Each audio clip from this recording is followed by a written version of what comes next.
الحمد لله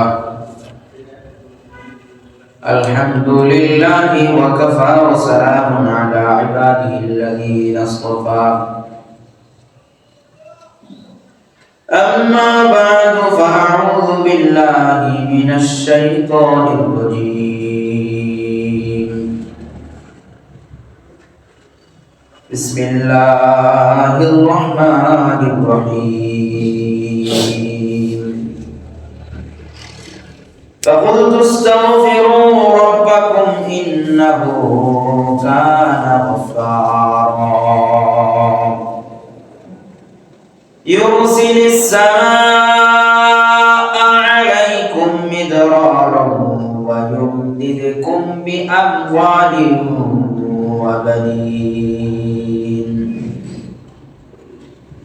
وبنين ويجعل لكم جنات ويجعل لكم أنهارا وقال رسول الله صلى الله عليه وسلم والذي نفسي بيده لو لم تذنبون لذهب بكم ولجاء بقوم يذنبون فيستغفرون الله فيغفر لهم أو كما قال عليه الصلاة والسلام سبحانك لا علم لنا إلا ما علمتنا إنك أنت العليم الحكيم الحمد لله وعن رب كريم الدعاء شكرا كبر করছি যে আমাদেরকে এবং জোয়ান দিন জোয়ান নামাজের জন্য রব করিমের ঘরে আল্লাহর ঘরে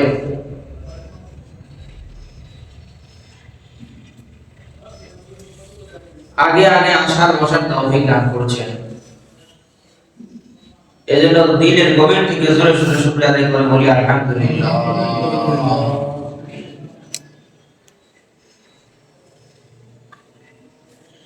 নবম বছর শুরু হয়েছে, নতুন বছর শুরু হয়েছে, ইংরেজি নবম বছর শুরু হয়েছে। বিভিন্ন ধর্মের অনুসারীদের সাথে সাথে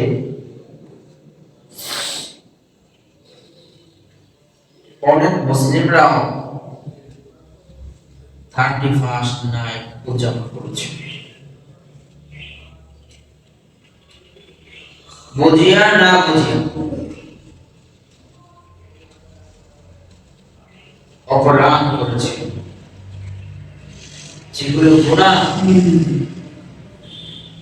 যেগুলো পাপ, সেই কাজগুলো করেছে। এখন পাপ থেকে মুক্তির উপায় আমাদেরকে বুঝতে হবে। গুনাহ থেকে, অপরাধ থেকে, পাপ থেকে কিভাবে আমরা মুক্তি পেতে পারি, সেই পথ আমাদের প্রয়োজন আছে না নাই? সেই পথ থেকে কিভাবে মুক্তি পেতে পারি, কিভাবে আমরা ক্ষমা লাভ করতে পারি, যেন আল্লাহ আমাদেরকে মাফ করে দেন। এই জন্য আমরা আজকে আলোচনা করব ক্ষমা প্রার্থনা নিয়ে, ইস্তেগফার নিয়ে আলোচনা করব। দেখো আল্লাহ তাআলা আমাদেরকে সৃষ্টি করেছেন, তার অবশ্যই উদ্দেশ্য আছে। তো আল্লাহ তাআলা আমাদেরকে অত্যন্ত মহব্বত করে সৃষ্টি করেছেন, অত্যন্ত মায়া করে তিনি আমাদেরকে সৃষ্টি করেছেন। তিনি আমাদেরকে অনেক মহব্বত করেন, অনেক ভালোবাসেন।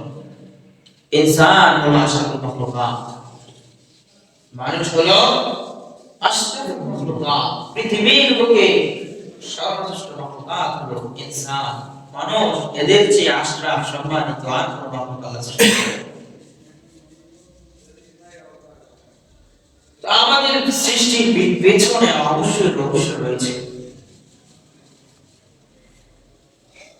তার মধ্যে এটাও তো একটা যে বান্দা গুনাহ করবে, গুনাহ করে আল্লাহর কাছে ক্ষমা চাবে, ক্ষমা চাইলে আল্লাহ তাআলা মাফ করে দেবেন। সুবহানাল্লাহ।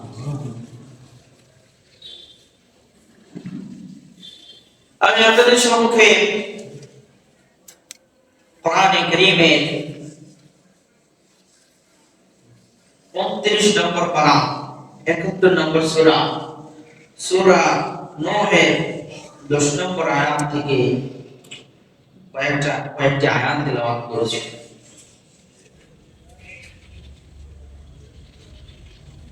হযরত নূহ আলাইহিস সালাতু ওয়াস সালামের কথা এই সূরার মধ্যে আল্লাহ তাআলা চমৎকারভাবে উল্লেখ করেছেন। আল্লাহ তাআলা নূহ আলাইহিস সালাতু ওয়াস সালামের সম্প্রদায়ের কথা, নূহ আলাইহিস সালাতু ওয়াস সালামের মিশনের কথা বর্ণনা করতে গিয়ে বলেন, فَقُلْتُ اسْتَغْفِرُوا رَبَّكُمْ إِنَّهُ كَانَ غَفَّارًا يُرْسِلِ السَّمَاءَ عَلَيْكُمْ مِدْرَارًا وَيُمْدِدْكُمْ بِأَمْوَالٍ وَبَنِينَ وَيَجْعَلْ لَكُمْ جَنَّاتٍ وَيَجْعَلْ لَكُمْ أَنْهَارًا।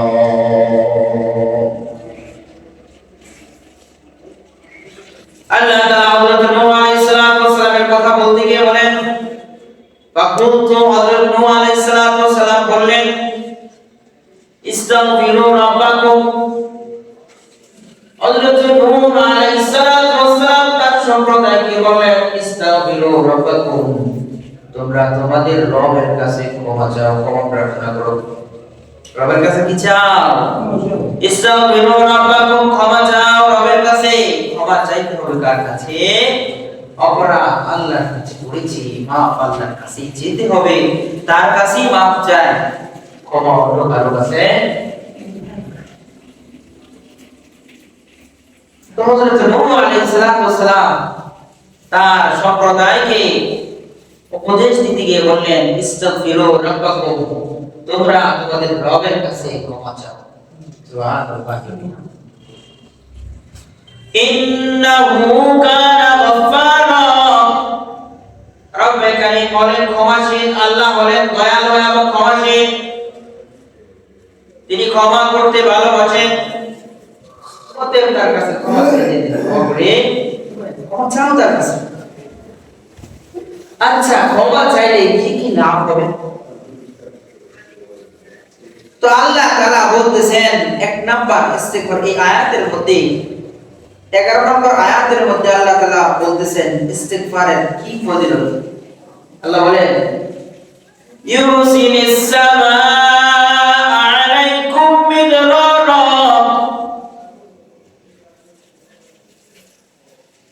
তিনি তোমাদেরকে মুষলধারে বৃষ্টি দিবেন। কি দিবেন? আল্লাহ তাআলা মুষলধারে বৃষ্টি দান করবেন। সুবহানাল্লাহ ওয়া বিহামদিহি। ইস্তিগফার করলে আল্লাহ তাআলা মুষলধারে বৃষ্টি দিবেন। তো বৃষ্টি দিলে কি হবে? ফসল উৎপন্ন বেশি হবে। সুবহানাল্লাহ। বৃষ্টি দিলে ফসল হবে, ক্ষেত খামারের মধ্যে ফলন ভালো হবে, চাষীর মুখে, কৃষকের মুখে হাসি ফুটবে। এই আয়াত থেকে এটাও প্রতীয়মান হয় যে ইস্তিগফার করলে বৃষ্টি দিবেন। এই বৃষ্টি দিবেন এর অর্থ কি? যে দুর্ভিক্ষ আসবে না। সুবহানাল্লাহ। বৃষ্টি হলে কি হবে না? দুর্ভিক্ষ হবে না। এই জন্য বলতেছেন যে ক্ষমা চাও, ক্ষমা চাইলে মুষলধারে বৃষ্টি দিবেন। গেল এক নাম্বার উপমান।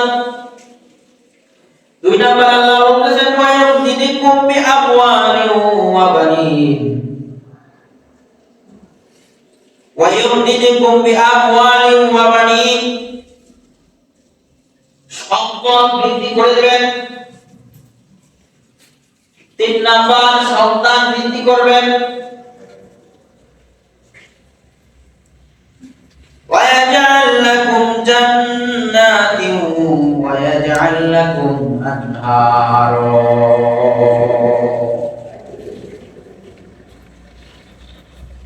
তোমাদের জন্য প্রসরণ স্থাপন করবেন, উদ্যান স্থাপন করে দিবেন। 4 নাম্বার গেল, 5 নাম্বার ওয়াজাল লাকুম আনহারা, ওই পানির ব্যবস্থা নাই, পানির স্টক করার ক্ষমতা নাই।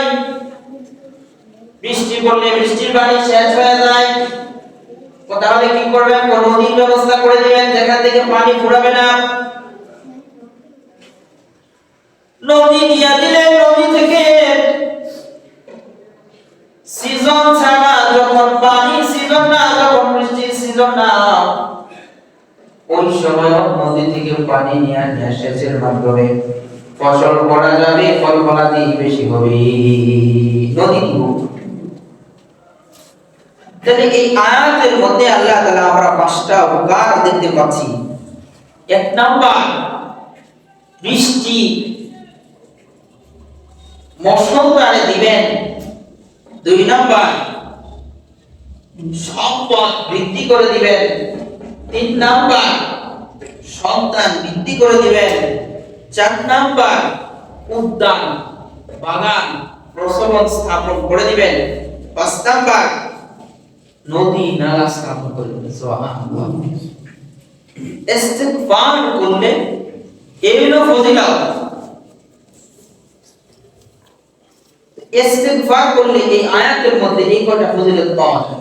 এই আয়াতের মধ্যে এই কয়েকটা কথা উল্লেখ করছে। ইস্তিগফার অনেক অসংখ্য ফজিলত।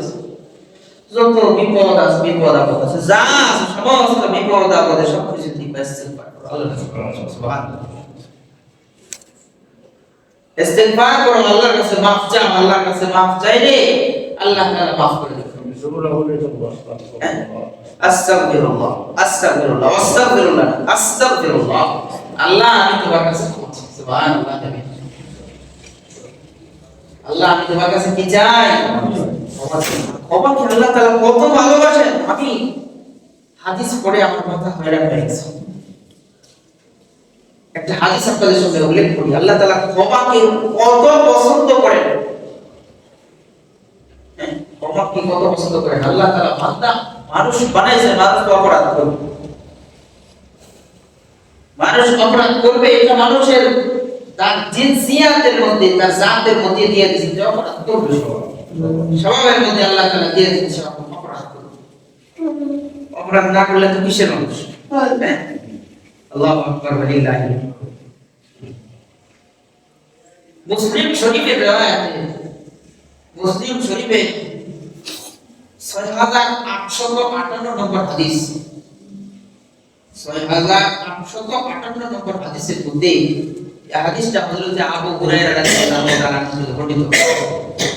قال رسول الله صلى الله عليه وسلم, আল্লাহ রাসূল সাল্লাল্লাহু আলাইহি ওয়াসাল্লাম ইরশাদ করেছেন, ওয়াল্লাযী নাফসি বিয়াদিহি, ওই সত্তার শপথ, যে সত্তার হাতে আমার প্রাণ। কি কই? আল্লাহ রাসূল মুহাম্মদুর রাসূলুল্লাহ সাল্লাল্লাহু আলাইহি ওয়াসাল্লাম ইরশাদ করেছেন, ওয়াল্লাযী নাফসি বিয়াদিহি, ওই সত্তার শপথ, যে সত্তার হাতে আমার, আমি মুহাম্মদুর রাসূলুল্লাহ প্রাণ। লাউলা তুযনিবুনা, ওরে বনি আদম, যদি তোমরা অপরাধ না করতা, গুনাহ না করতাম, অপরাধ না করতাম, পাপ না করতাম, লা যাহাবা বিকুম, তাহলে তোমাদেরকে আল্লাহ তাআলা শেষ করে দিতেন। যদি অপরাধ না করতা তাহলে তোমাদেরকে ধ্বংস করে দিতেন, শেষ করে দিতেন। ওয়ালা জা বিকাউমিন ইউজনিবুনা, ফলে কি করতেন? তোমাদেরকে নিঃশেষ করে এমন এক সম্প্রদায় দান করতেন, ওই যে সম্প্রদায় করত, গুনাহ করত। তোমরা যদি গুনাহ না করতে তো তোমাদেরকে শেষ করে দিতেন, আর তোমাদের বদলে এমন একটা সম্প্রদায় সৃষ্টি করতেন, যে সম্প্রদায় ইউজনিবুনা, গুনাহ করবে, ফায়াস্তাগফিরুনাল্লাহ, গুনাহ করার পরে আল্লাহর কাছে ক্ষমা চাইবে, ফায়াগফির লাকুম, ক্ষমার বদলে আল্লাহ তাআলা তাদেরকে maaf করে দিবেন। সুবহানাল্লাহ, আল্লাহর কাছে ক্ষমা চাইলো, ক্ষমা চাইলে আল্লাহ তাআলা maaf করে দিবেন। কত মারাত্মক কথা! গুনাহ না করলে তোমাদেরকে শেষ করে দিতেন। তোমাদের পরিবর্তে এমন এক সম্প্রদায় আনতেন যে সম্প্রদায় তোমাদেরকে কি করতো, যে সম্প্রদায় আগে অপরাধ করতো, অপরাধ করার পরে আল্লাহ তাআলার কাছে ক্ষমা চাইতো, ক্ষমা চাইলে আল্লাহ তাদেরকে মাফ করে দিতেন। সুবহানাল্লাহ। বন্ধু শুধু সমাজ আল্লাহ তাআলা ক্ষমাকে ভালোবাসেন। ক্ষমা কার কাছে? আল্লাহর কাছে। ক্ষমা অন্য কার কাছে নাই। অপরাধ আল্লাহর কাছে হইলে ক্ষমা আল্লাহর কাছেই চাইতে হবে, অন্য কার কাছে ক্ষমা নাই। ক্ষমা সবসময় আল্লাহর কাছেই চাইব আমরা। দেখুন আল্লাহ তাআলা কত মহব্বত করে সৃষ্টি করলেন। এত মহব্বত করে সৃষ্টি করার পরে, আমাদেরকে মহব্বত করে সৃষ্টি করার শেষ করার পরে এখন আমরা অপরাধ করি, তিনি তাৎক্ষণিক কোন শাস্তির ব্যবস্থা করতে পারতেন। তিনি যদি চাইতেন যে তাৎক্ষণিক কোন শাস্তি দিবেন, তাৎক্ষণিক কোন ব্যবস্থা নিবেন, তিনি সেটা পারতেন। কিন্তু সেই তাৎক্ষণিক ব্যবস্থা না নিয়ে তিনি বান্দাকে সুযোগ দেন। সুবহানাল্লাহ। বান্দাকে তিনি সুযোগ দান করেন। সুযোগ দিলে বান্দা আস্তে আস্তে আস্তে আস্তে আস্তে আস্তে কেউ ভালো হয় কেউ খারাপ দিকে যায়। এই জন্য সুযোগকে সদ্ব্যবহার করতে হবে, সুযোগকে কাজে লাগাতে হবে। আল্লাহ তাআলা যদি চাইতেন তার কাছে কোন জিনিসটাই একটা ফেরেশতা পাঠায় দিয়ে তার তাৎক্ষণিক একটা ব্যবস্থা পারতেন না, কিন্তু তা না করে সুযোগ দিলেন। আর সুযোগের অপব্যবহার করেই চলছি আমরা, ধারাবাহিকভাবে অপব্যবহার করেই চলছি। অতএব আমরা সকলেই আল্লাহ তাআলার কাছে ক্ষমা চাই। আল্লাহ তাআলা যেন আমাদেরকে আমাদের যে গুনাহ আমরা করি, আল্লাহ তাআলা যদি ইনসাফ করেন, ন্যায় বিচার করেন, তাহলে জাহান্নাম ছাড়া কোনো উপায় নেই। তো আল্লাহর কাছে আমরা কি চাই? আমরা ইহসান চাই, আমরা ইনসাফ চাই না। আমরা আল্লাহ তাআলার কাছে ইহসান চাই। তিনি যদি ইহসান করেন, দয়া করেন, তাহলে আমাদেরকে জান্নাত দিবেন, আমরা জান্নাতের আশা করতে পারি। আর যদি ইনসাফ করেন, ন্যায় বিচার করেন, তাহলে জাহান্নাম ছাড়া আমাদের কোনো গতি থাকবে না। এজন্য আমরা আল্লাহর কাছে কি চাই? ইহসান চাই, ইনসাফ চাই, কি চাই? ইহসান চাই, অনুগ্রহের নজর চাই। তিনি যেন আমাদেরকে ইহসানের নজর দেন, ইনসাফের নজর যেন না দেন। ইনসাফের নজর যদি দেন তাহলে কারোই পিঠ বাঁচবে না, কারোর পিঠের চামড়া থাকবে না। এই জন্য আল্লাহর কাছে আমরা চাই আল্লাহ যেন আমাদেরকে ইহসানের নজর দেন, ক্ষমা আর দয়ার নজর যেন দেন। ক্ষমা আর দয়ার নজর দিয়া আমাদেরকে যেন মাফ করে দিয়ে জান্নাতের বাসিন্দা যেন আমাদের করে দেন। জোরে আল্লাহুম্মা আমিন। এজন্য বেশি বেশি আল্লাহ তাআলার কাছে বেশি বেশি আল্লাহ তাআলার কাছে তাওয়াক্কুল, আল্লাহর কাছে মাফ করে। আস্তাগফিরুল্লাহ, আস্তাগফিরুল্লাহ, আস্তাগফিরুল্লাহ। তো এই যে ইস্তিগফার, আস্তাগফিরুল্লাহ, এটা আরবি শব্দ। আস্তাগফিরুল্লাহ, আল্লাহ আমি তোমার কাছে ক্ষমা চাই। আল্লাহ আমি তোমার কাছে কি চাই? ক্ষমা চাই। এর অর্থ হলো এটা যে আল্লাহ আমি তোমার কাছে ক্ষমা চাই। এজন্য আল্লাহ তাআলার কাছে সব সময় ক্ষমা প্রার্থনা করবে, আল্লাহর কাছে ক্ষমা চাইবে।